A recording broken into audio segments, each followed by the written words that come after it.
What's going on, everyone, and welcome into this edition of b-schaeff Daily Live. Brenden Schaeffer with you.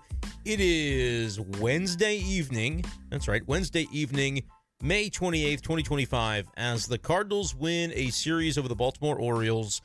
What a series win this was from the Cardinals, as they dropped the opening game on Memorial Day Monday, and then the last two nights they have been the cardiac cards, the comeback kids, finding ways to come from behind to beat the Orioles in consecutive games. We'll talk about it here on the show. Make sure you drop your thoughts into the live chat if you're joining us here live. If you're listening back the next day via YouTube or via Spotify on the b-schaeff Daily feed, make sure you hit that subscribe or follow button wherever you may be listening to the show. And make sure to put the notifications on for the YouTube channel so you don't miss the next time that we go live. We are a daily St. Louis Cardinals podcast, and so every single day, more or less, we are doing Cardinals talk here on the channel as we get the comments rolling in from Tupelo, who says, "Go Cards." Chewy mentions a lot of comeback wins lately. That has been the name of the game for this Cardinals team, it seems. Whereas, in years past, it doesn't seem like the Cardinals really had the ability, once they got down by multiple runs especially, to fight back and to come away with games like we saw tonight and games like we saw last night. Now, last night was not a multiple run deficit in game 2 of the series on Tuesday night, but they had a 3-0 lead in that one and squandered it. We're down 4-3, and so that feels like almost maybe even more of an impressive comeback win where you get punched in the mouth, but you find a way to punch back. That's what was so impressive, I think, about Tuesday's win, and then Wednesday's was impressive because the Cardinals were punched first. I mean, they had to get up off the mat after Miles Mikolas allowed 3 runs in the second inning, was able to settle in for the most part to get through the next couple of innings with minimal damage. He did give up 1 run in the fourth, but it was clutch to see the Cardinals come up with at least something in that fourth inning rally where you had runners at the corners, I believe, with nobody out, and you weren't able to get the runs home. I think Contreras had a strikeout or a key out there, and the lineup continues to move down. It gets to Jordan Walker with 2 outs, and you had to find a way to cash in something to get the team feeling like, hey, this is going to be another one of those nights. This is going to be another one of those games where we come from behind, we defy the odds, whatever the narrative you want to craft. The Cardinals were able to do it. I think Jordan Walker's key hit there in that inning to be able to put up a couple of runs was huge, because if you squander that opportunity, I don't know if the team necessarily, I'm not going to count them out to do so, but I don't know necessarily that the Cardinals would have had the same ability to get up off the mat again. You have to be able to cash in on opportunities like that in the fourth inning, and they do. And then, of course, it was Brendan Donovan's big swing in the fifth inning that actually put the Cardinals ahead in the game. And how about that bullpen tonight that the Cardinals were able to ride through 5 innings of relief and find a way to win this game after Miles Mikolas maybe didn't have his best stuff. I think he's allowed an off night every once in a while because he had been rock solid for the Cardinals of late,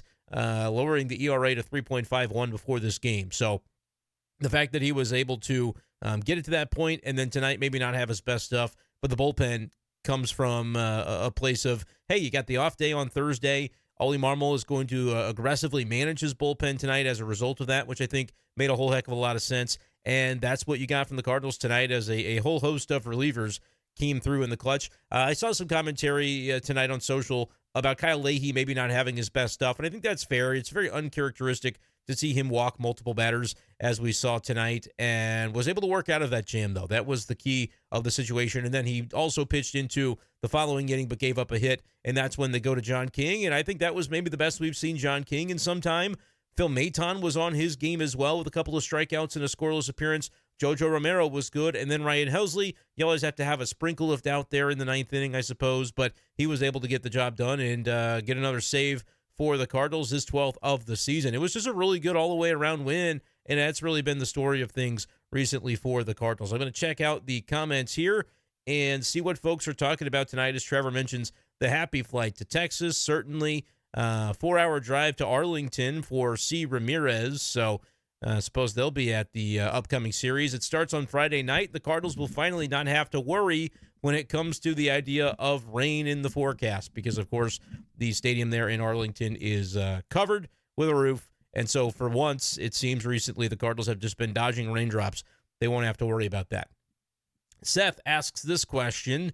Hello, do you think the team will add at the deadline? And I'm about sick and tired of this sorry-ass schedule the Cubs are playing. Yes, I tried to tell people and warn everybody that this was going to be the case, that you just had to get used to the Cubs are not going to lose very many games between about May the 12th and June the 6th when they finally play a team with a winning record. That's going to be the Tigers on June 6th at the Cubs face off against Detroit. And until that time, the Cardinals are going to be basically just trying to tread water against the Cubs because they are going to win, and they are going to win in volume, in bulk. Scrolling out this schedule right now to make sure I have the timeline correct. Yeah, it was May the 12th that the Cubs opened a series with the Marlins. They went 2 out of 3 in that series. They proceeded to sweep the White Sox, so that's 5 of 6. They took another 2 out of 3 from the Marlins thereafter to make it 7 of 9. And then it was a series against the Reds, who are the best teams that the Cubs will see during this stretch. They won 2 of those 3 to make it 9 of 12, doing this math on the fly. And then we saw the Cubs wrap up a sweep today against the Rockies. So the Cubs have now won 12 of their last 15. That's not too far off from what I predicted would happen over the span between the 12th of May and the 6th of June, where I predicted the Cubs would go 18-7. But I actually said that number without even counting up the number of games that they would play in that stretch. So they've got 6 more remaining. So they don't quite play 25 games against the lowly opponents, but there's, in the neighborhood of 21 or so, and they're going to have a really good winning percentage. Ignore it. Don't worry about the standings right now. What you can believe in for the Cardinals is the record they're putting together, and the Cardinals haven't lost but one series. It was the series against Detroit that they didn't get the win. That was their only series loss since April the 23rd, I believe, the finale against Atlanta. So the Cardinals have been rolling for more than a month now, at least splitting or winning every series other than that Tigers series where they came pretty close to winning it. So I just wouldn't panic about really anything right now with regard to the standings. The Cardinals are 3 games back of the Cubs. If you can end up on June the 6th, like 4 or 5 games back, I would actually still take that, even though that feels like you've lost ground because you have. The Cubs are getting the easiest portion of the schedule that they will have all season long, and it's going to pump up their win totals. They're going to come back down to earth, I think, a little bit once they have to play some actual big league competition. But it's crazy the degree to which that stretch for the Cubs is so darn attainable and winnable. I want to welcome you in. If you're just joining the stream, make sure you hit that subscribe button on the channel here. And for daily St. Louis Cardinals content, you can find that always at this channel. Brenden Schaeffer, St. Louis Cardinals writer on YouTube. Let's get back into the question that Seth asked, though. The other part of his question, are they going to add at the deadline? I don't really think they are. I don't necessarily see where they would add. Right now, obviously, there's still room for interpretation on that and room to see like what injuries might come about and what the needs would be at the deadline. But right now, I just don't necessarily anticipate, as Wanda asking a very similar question, buyers or sellers at the deadline. Look, I think the Cardinals are winning their way into a conversation where they're not going to be able to sell. They're not going to be able to trade away these pieces because they could very well be right in the thick of a race. And I think you can get Cardinals fans on board with the idea of a modified retool of a transition year where by virtue of not adding to anything in the offseason, you're not spending on big contracts in free agency. You're going to roll out the guys who you've got because you want to see what they're capable of doing. Cardinals fans clearly have adjusted to that and we're on board with it, I think, before the opening day even arrived. I think through spring training, Cardinals fans said, all right, this is going to be the deal. I may not be thrilled about it, but I understand it. And I also, as a Cardinals fan, like you're thinking through this as a fan, would say, well, I also have noticed the trend of them letting players go, young players that maybe didn't get to shine here in St. Louis, and they go elsewhere and get that opportunity. And I'm tired of seeing that. Like that might have been your standpoint to where you were on board with the Cardinals giving the runway, if you will, to a lot of these young players. And so you might have been on board with that. But now you're seeing the Cardinals win, and they're winning with that strategy more or less. I know that they're not playing Gorman and Walker every single day and that they've kind of turned Herrera into more of a part-time catcher than a full-time catcher. And so the runway concept has certainly seen adaptions since the beginning of the year.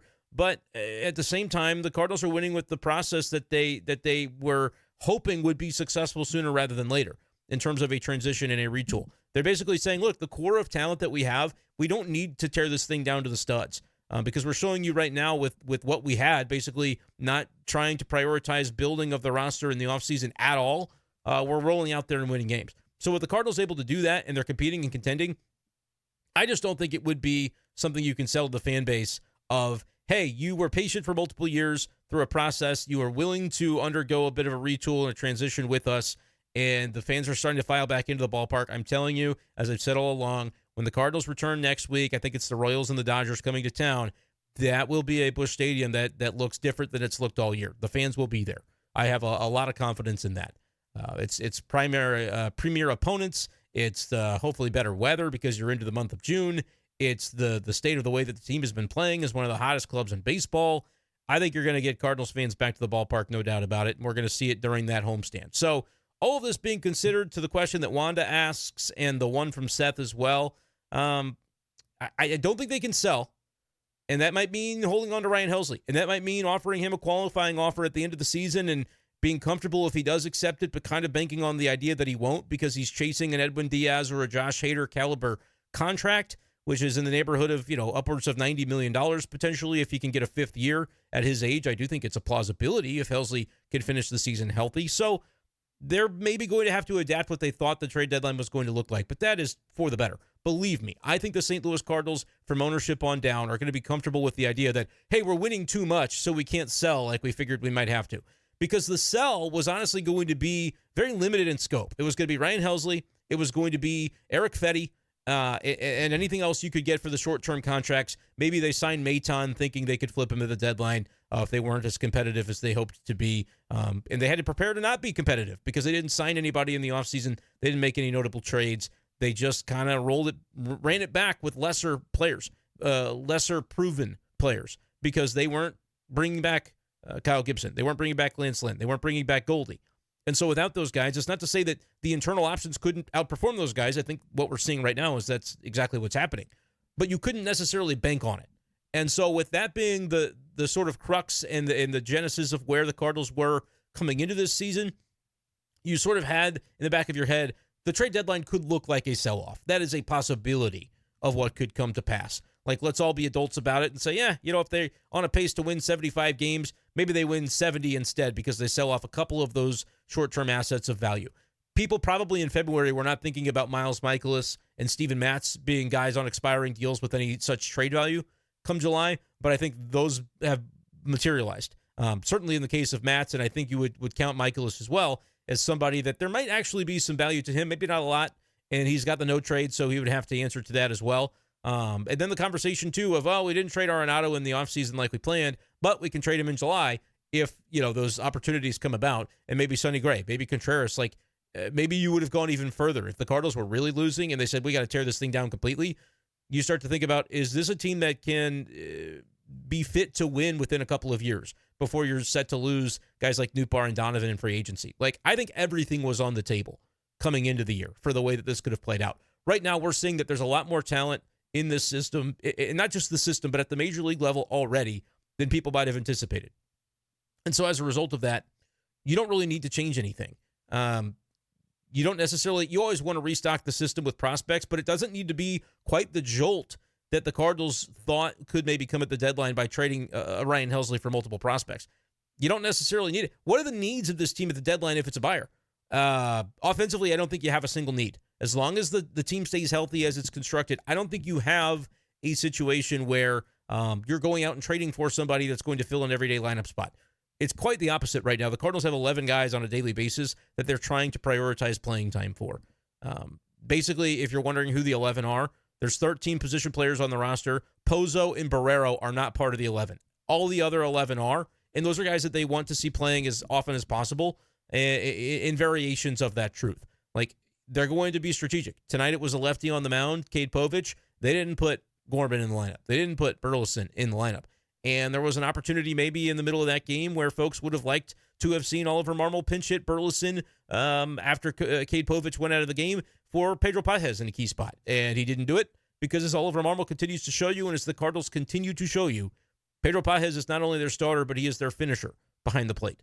And there's nobody they would rather have in a tight game late than Pedro Pages. And I think that aspect of it, maybe Cardinals fans see more of the offensive numbers from the catcher spot and think that should be the priority. The Cardinals are continuing to show you with their actions that the priority is the defense from the catcher position. They want Pedro Pages to turn into a good hitter. That would be great. That would be a nice, wonderful bonus, but it's not the main driving factor in who's going to get the playing time behind the plate. Herrera's going to play, but he's just going to play as a DH, and that might mean a more difficult path to everyday playing time for guys like Burleson, guys like Gorman, and even guys like Jordan Walker. But he's playing a lot better recently, and so I think the Cardinals, in keeping with also his defense being a major upgrade from where it has been, I think the Cardinals are in a position to where they're trying to will Jordan Walker's bat into the lineup as well. And again, like I said, he had 3 strikeouts tonight, but he also had the key swing that I think was sort of the stabilizer for this Cardinals team. So you're getting a lot of those things that I think are incredibly valuable.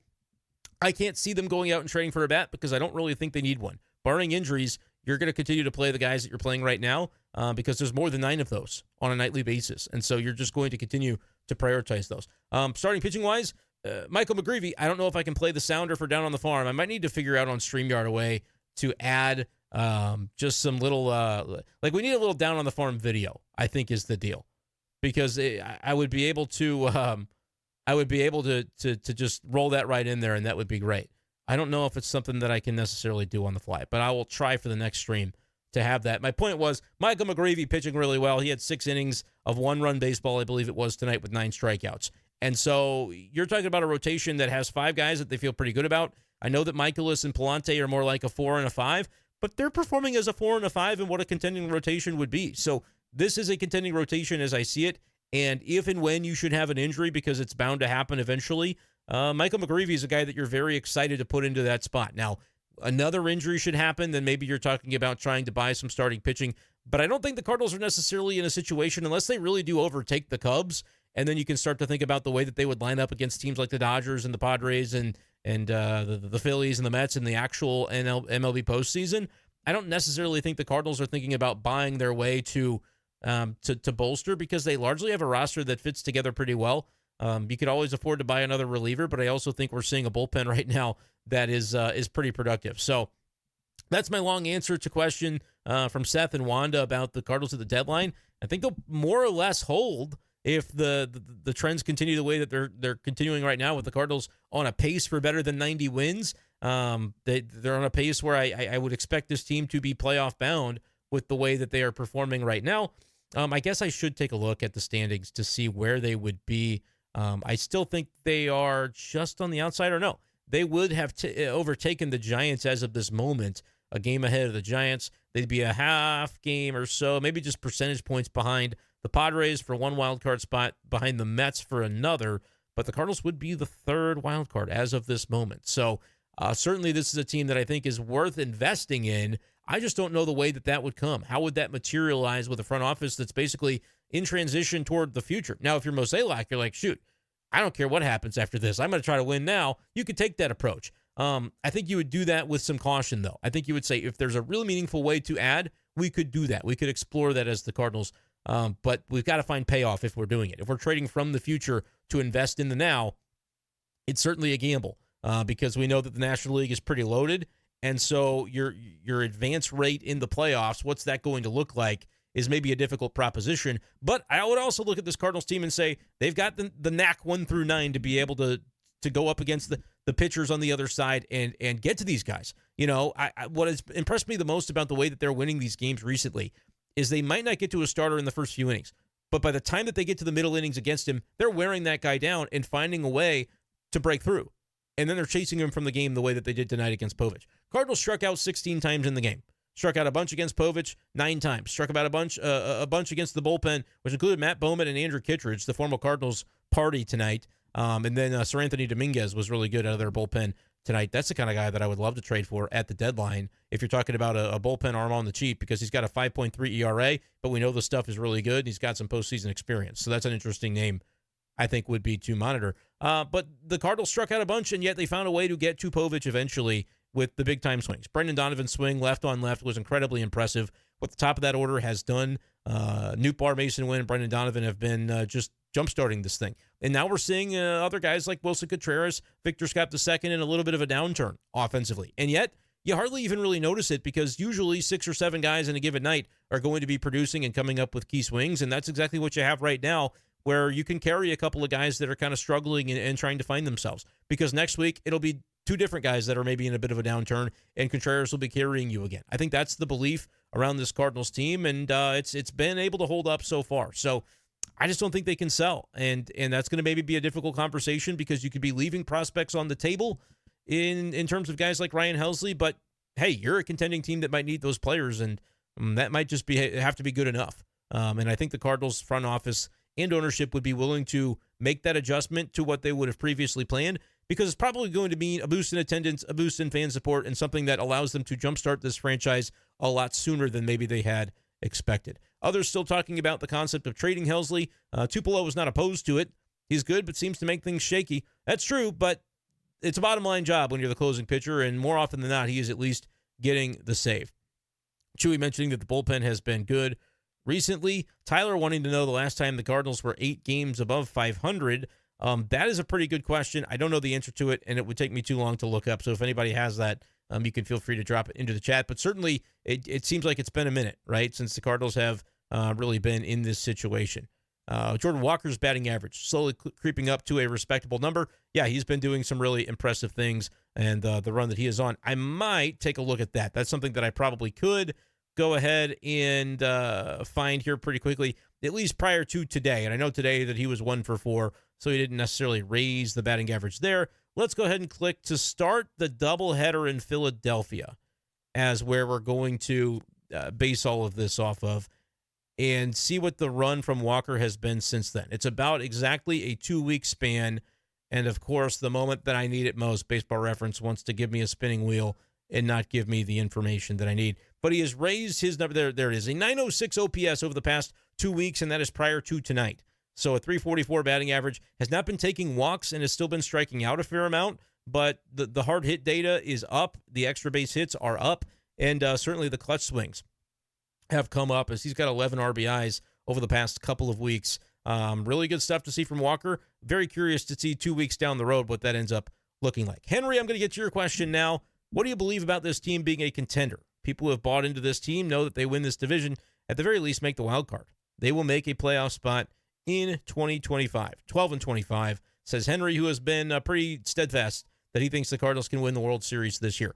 Look, I came into the year saying I thought the Cardinals could be a team that wins 84 games. 83, 84 was about my number. Clearly, as somebody who covers the Cardinals and follows it pretty closely, I was selling them short of what I think now that they are capable of doing.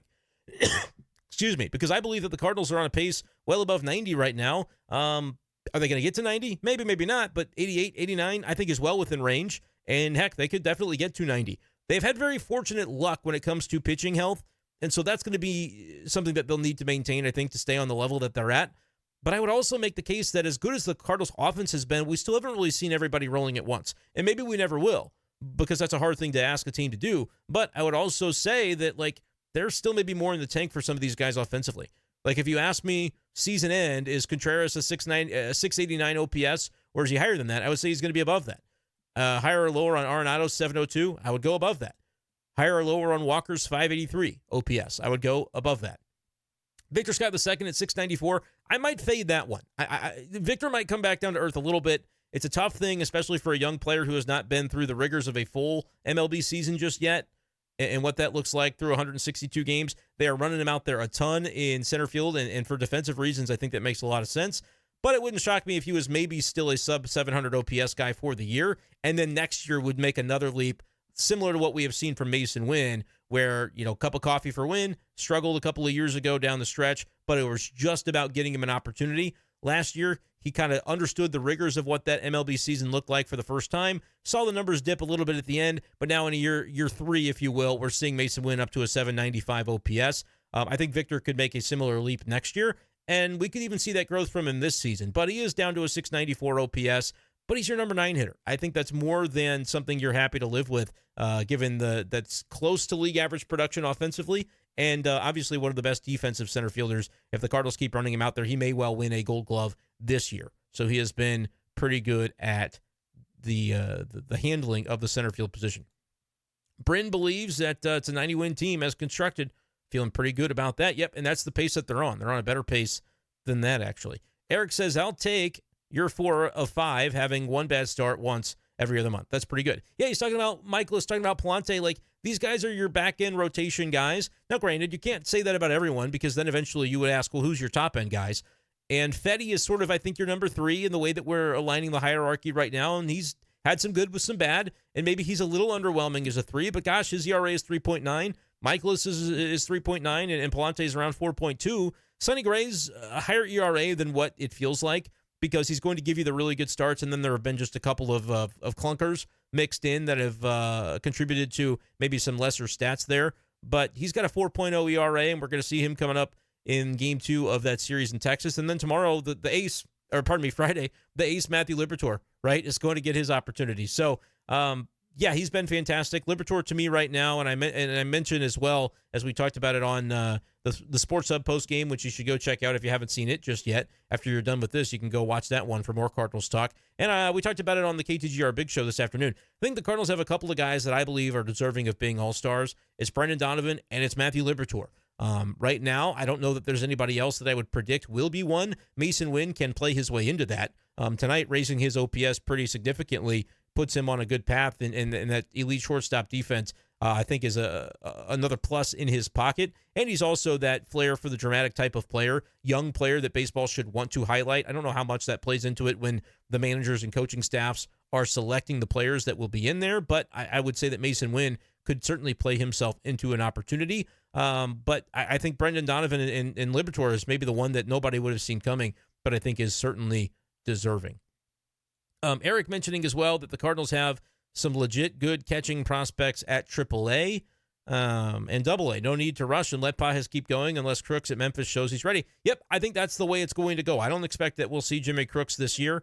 And then we'll come into spring next year with maybe a different dynamic. Will Herrera still be in the conversation as a catcher, or will he shift positions to right field, to first base, or maybe to just full-time DH? Like, what does that end up looking like? We'll know a little bit more about that come February. And then I think there's more clarity on where the opportunity could come for Crooks. But the Cardinals like Pajes. And if he could develop into a guy with just a 650 OPS, that would be enough. Right now he's at 614, so his numbers have definitely been declining recently. But again, 650 OPS is around what he has been for a career, and I think the Cardinals would more than be accepting of that. We'll answer a few more questions here before we hop out on tonight's episode of B-Schaeff Daily Live. Make sure you do hit that subscribe button before you get out of here, but we've still got a little bit of ways to go. Joseph asking if they do go to a six-man rotation, will they use Matz or McGreevy? I don't anticipate they will go to a six-man rotation, at least not necessarily super imminently. And if they do, I would expect it would be McGreevy. I think Matz has carved out, fair or unfair to him, a role in the bullpen that has made him just hyper necessary in the role that he's in, where you don't necessarily want to take him away from that, because I think he's the most trusted lefty that Oliver Marmol has. I think he has leapt over Jojo Romero and John King, who are both pitching well right now, by the way. But I definitely think Steven Matz has turned himself into a versatile, kind of like prime Andrew Miller type that can go multiples, can shut down one lefty if you need him. He has been a utility knife for Ollie, and I don't know if the Cardinals want to give that up, especially when you have a guy that you're eager to get into the rotation as well. The Texas series is going to happen. Then there's going to be an off day on Monday. Could I see by the weekend of June 6th through 8th when they're playing the Dodgers, could I see the Cardinals maybe modify and throw an extra start in there to give some of their veteran starters another day of rest? Yeah, that's actually a possibility. It's a good question, Joe. A little more timely than I realized, because I thought about all the off days the Cardinals had coming up, and they actually have 2 of the next 5 off. So if you wondered, taking Michaelis out after 72 pitches in 4 innings tonight, that's why you can afford to do that, because they know that they've got some rest coming, and one of those such days will come tomorrow. But as you get to June the 3rd, the Cardinals will then have a stretch of about 12 days in a row, 13 days in a row with a game. And so as a result of that, you're going to potentially see maybe a modification, maybe not, because it works really well to have a full bullpen, but it also, I think the Cardinals believe that a big reason that their starters have stayed so healthy is because of the way that they are managing them and giving them those extra days of rest throughout the season. But to answer Joe's question, I think it'll be McGreevy. You're going to see McGreevy come up if the Cardinals do decide to go back to a 6-man rotation for a turn or two, which I think the schedule may call for, June 3rd through the 15th. So we'll see if they decide to do it then. And look, then there's another pretty lengthy stint. The month of June only has, after this Monday, June 2nd, only has that one off day. It's the 16th, a Monday. The Cardinals play every Thursday in June, which is a big change compared to what they've been doing in the month of May. The 17th through the 2nd of July, the Cardinals also do not have an off day. So, yeah, I definitely think you could see a fair bit of Michael McGreevy in the month of June. I would almost be surprised if we don't see him make at least a couple of starts. I'm glad that was asked because that wasn't really something I was looking at, but it makes a lot of sense and is something that is worth discussing. A few more questions here before we get out of here. Jordan has been great hitting the past couple of weeks. The defense has been greatly improved. And there have been moments where that's not been the case. I mean, there was a play in the series, trying to think back if this was over the weekend against Arizona, I believe. Yeah, when Walker had the play in right field where he got a little too eager, tried to make a great play, and then allowed the ball to get by him. But then he comes back offensively later on in that game and is a big reason the Cardinals win. So that's great to see. Spencer asking about Sajasi. We'll see him eventually, but it's not time for it yet. I think he'll be a September call-up, but right now it's about getting him everyday opportunities and continuing to develop, because if he came up here, he just wouldn't be playing. So basically the question on Sajasi from Spence, if there's an injury to the right position group, you'll see him because he can assimilate into the lineup more regularly, or it'll probably come in September when you're basically all hands on deck and happy to have as many of those talented players as they'll allow you, which I think will be 28. So they've got 26. They'll be able to add 2 more, and I think Sajasi would be a good candidate for that if that time should come. Take a quick drink here and look at a few more of these comments. Mozeliak deserves his flowers for the Maton signing and for coming out this spring and saying we believe in Liberatore. Yep, that was a gutsy thing to do, but I think it was the right thing to do, right? In a year where the Cardinals are talking about prioritizing development and prioritizing runway for guys that they're not sure what the future looks like, Liberatore was maybe the primary candidate for that on the pitching side, where everybody had assumed he's a reliever, right? But he has continued to insist, no, I'm a starter. What's the best way to figure that out? Roll him out there and see, because he earned the chance to have that happen in spring, and you are an organization that benefits from this choice if he ends up being able to hold down a starting role, because that's more valuable than what he would be doing as a reliever. And lo and behold, it's happening. If he stays healthy, I think he'll be in the rotation for years to come. And frankly, he is the single most valuable pitching asset in this organization, bar none. More than any prospect, more than anybody, because he's got years of control and he's looking like a top-flight starter after all these years. So, yeah, good points there from Eric. Jeff says, weren't we 8 games above last May or June? Definitely a possibility, but I'm not 100% sure. I haven't been able to check that as I'm doing this live. Sam says, do you think fan attendance will be on the rise? I'm going to the Dodgers series. I bet it's packed. Yep. I think that whole homestand is going to be packed. And really going back to the last holiday weekend against Arizona, you had 31,000 plus, 34,000 plus for all of those games. It's going to look even better. I think you'll get 35,000 plus for certainly that Dodgers weekend. You might even be pushing 37, 38,000. And I would say even the weekday series games against the Royals are going to see good attendance if the weather cooperates. That is a caveat there because I don't know what the long-range forecast is. But yeah, I've been saying it for weeks. You're going to see it when the weather turns and when school is out. It's going to coincide seemingly with the Cardinals playing great ball, and that's really what we're getting right now. Tyler says, I ended up looking it up. They are 8 games above 500 in July of 22. I would have to hesitate to believe it didn't happen at all last year, but maybe not because they started so slow. So we'll go back and look at that if that was the case for according to Tyler, because that would be a long time ago if that were the case. But we know 2023 it probably never happened. Yeah, Tyler, brother, I love you, but that's not a factual stat. In 2022, the Cardinals finished 24 games above 500, right? So it wouldn't be July of 22. So this was the stat. This is not the case. All respect to Tyler, but that can't possibly be, because in 2022, the Cardinals were 93 and 69. I mean, they finished the year way better than 8 games up. Henry says, not trying to be that guy, just want to see a fun run in the playoffs and want to be clear. Love the coverage and commentary. Thank you for taking the question. Yeah, no problem, my brother. Jen says the best we'll see from Michael is he's going to be back to giving up 4 to 5 per 5 innings. Well, I mean, he had a long run where I think he has afforded you the potential that happens, because ultimately I think that Michaelis has a 3.9 ERA on the season, and that's more than enough from the role that he is filling in the rotation. So you feel pretty good about that. 93 wins. That's the first time they did it in a while. Yeah, so 93 wins in June in 2022. We know that was they finished that year better than 8 games above 500. I don't know if it happened last year. That was really the end-all be-all question surrounding that. If Gorman is sent down, it will be to offer or it'd be after the All-Star break or maybe after the trade deadline. Yeah, I don't think right now, Jeff, that they need to send down Gorman. It would obviously be better to get guys daily at bats. But Gorman he had the triple the other night. I think they're going to selectively give him opportunities. Darren talking about the same concept. I think they're going to selectively continue to give Gorman opportunities. I don't think they are close right now to sending him down.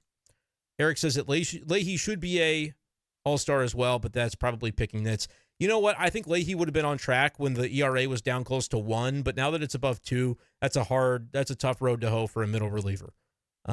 Joseph wants to see Tekoa Roby as a reliever in the big leagues this year. I think they'll be a little bit more cautious about activating him and moving him up the ladder so quickly, but I do think Roby should probably end up in AAA by midsummer, and then you can determine from there what his capabilities are. Jeff saying he doesn't like to see McGreevy wasting bullets in Memphis. He's going to make 12-plus starts this year for the Cardinals at least. That's still my opinion. Don't know how it happens, but I do think that is something that we will ultimately see. A lot of people kind of mentioning that last June they might have had an 8 game above 500. I'm going to have to go look this up after. Yeah, don't be using AI. AI is not going to be right hardly ever. Sorry, but that's just the reality of it. Let's end with this. News with Nick says it's really looking like Mo is solidifying his legacy in the face of the haters. He has made huge strides in the final couple of years to prepare this team to be good for a long time. I don't know that he's done it in the final couple of years, but I think the decision that the Cardinals were almost forced into this offseason, which was, hey, in coalescence with needing to spend less money on the roster, we're going to do some things from infrastructure standpoint, and that's going to lead to just seeing if the players that we have are any good. And this 2025 season will tell us how far away are we really as an organization from contending. And it turns out, apparently not that far, because they're doing it right now in the present, and I think that is pretty significant. So it's definitely good to see that the Cardinals are taking the guys that they had as internal candidates, and they're doing a lot with them. It's been very good to see, and hopefully it's something that they are able to continue. I think space is going to be our real last comment, saying the broadcast the other night said the highest they've gotten in a couple of years was 6 above 500. So that was probably maybe last year when they did that. But I'll look that up after the show, and maybe I'll tweet about it if it's different than what I just told you guys it was. Great to see everybody again. Great to see you too, Jeff. And make sure to hit the subscribe button before you leave out of here. And if you're a listener on Spotify as well, hit follow on b-schaeff Daily, because we're bringing you daily Cardinals content all season long. And this could end up being, as I predicted it would be, a season worth following. I didn't know why it would be. I just knew that it would be. I knew that it would either be compelling because they're selling at the deadline and we're finding out about some of these young players, or compelling because they're outperforming expectations and they're in it for the long haul. Right now, it's looking like the latter. We'll see as time goes on if that is the case. That, though, is going to do it for this edition of the show. Appreciate you guys as always, and we'll talk to you next time on B-Schaeff Daily. Peace.